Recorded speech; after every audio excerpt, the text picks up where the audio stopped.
আসসালামু আলাইকুম, স্বাগতম জানাচ্ছি বিবিসি নিউজ আন্তর্জাতিক সংবাদে।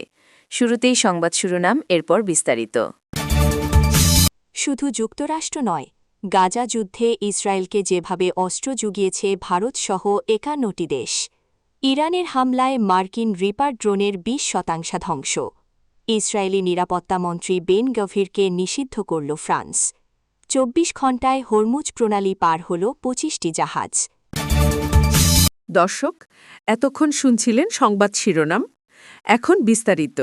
আপনি যদি ইসরায়েলের ধ্বংস চান এবং মুসলিমদের পাশে থাকেন, তাহলে ভিডিওতে লাইক করে চ্যানেলটি অবশ্যই সাবস্ক্রাইব করে দিবেন এবং আপনার মূল্যবান মতামত অবশ্যই কমেন্টে লিখে জানিয়ে দিবেন।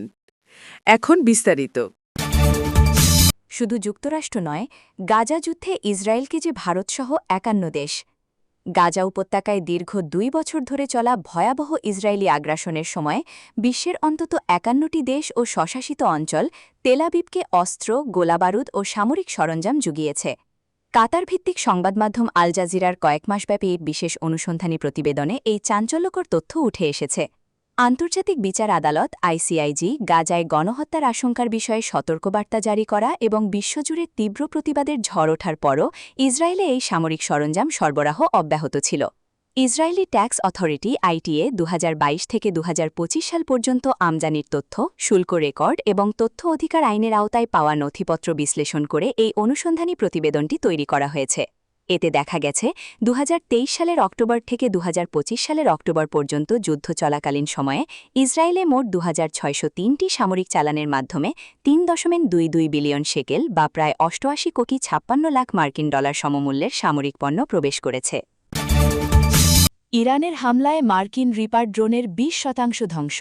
যুক্তরাষ্ট্রের সামরিক শক্তির অন্যতম প্রধান স্তম্ভ এবং অত্যাধুনিক প্রযুক্তির চালকবিহীন ড্রোন MQ-9 রিপার বহরে বড় ধরনের বিপর্যয় ঘটেছে।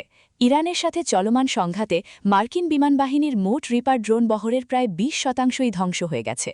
ব্লুমবার্গের সাম্প্রতিক এক প্রতিবেদনের বারাত দিয়ে মধ্যপ্রাচ্যভিত্তিক সংবাদমাধ্যম মিডল ইস্ট আই এই তথ্য নিশ্চিত করেছে। প্রতিবেদনে জানানো হয়, ইরান এ পর্যন্ত প্রায় $1 বিলিয়ন বা ১০০ কোটি মার্কিন ডলার মূল্যের MQ-9 রিপার ড্রোন ধ্বংস করেছে, যা যুদ্ধপূর্ববর্তী সময়ে যুক্তরাষ্ট্রের মজুদে থাকা মোট ড্রোনের প্রায় ১/৫। এর মধ্যে বেশ কিছু ড্রোনকে আকাশে উড়ন্ত অবস্থায় গুলি করে ভূপাতিত করা হয়েছে। আবার অনেকগুলো ড্রোন পারস্য উপসাগরীয় অঞ্চলে অবস্থিত মার্কিন সামরিক ঘাঁটিগুলোতে ইরানের ক্ষেপণাস্ত্র ও ড্রোন হামলার শিকার হয়ে মাটিতেই ধ্বংস হয়েছে। ইসরায়েলি নিরাপত্তামন্ত্রী বেন গভিরকে নিষিদ্ধ করল ফ্রান্স।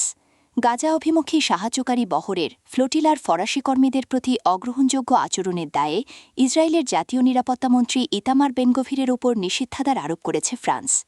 ফরাসি নাগরিকদের উপর হুমকি ও সহিংসতার অভিযোগে তাকে দেশটিতে প্রবেশে নিষিদ্ধ ঘোষণা করা হয়েছে।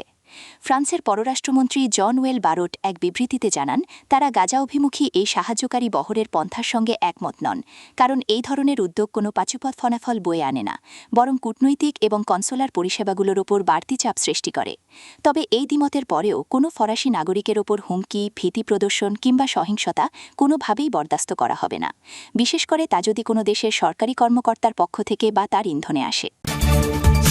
২৪ ঘণ্টায় হরমুজ প্রণালী পার হল ২৫টি জাহাজ। ইরানের ইসলামী বিপ্লবী গার্ড বাহিনীর IRGCর নৌশাখা জানিয়েছে, গত ২৪ ঘণ্টায় অন্তত ২৫টি বাণিজ্যিক জাহাজ কৌশলগতভাবে অত্যন্ত গুরুত্বপূর্ণ হরমুজ প্রণালী অতিক্রম করেছে। ইরানের আধা সরকারি বার্তা সংস্থা ফার্স নিউজ এজেন্সির এক প্রতিবেদনে এই তথ্য নিশ্চিত করা হয়েছে। IRGC নৌবাহিনীর পক্ষ থেকে প্রকাশিত এক বিবৃতিতে বলা হয়েছে, গত একদিনে তেলবাহী ট্যাঙ্কার, কন্টেনারমেই জাহাজ এবং অন্যান্য বাণিজ্যিক নৌযান সহ মোট ২৫টি জাহাজ হরমুজ প্রণালী পার হয়েছে।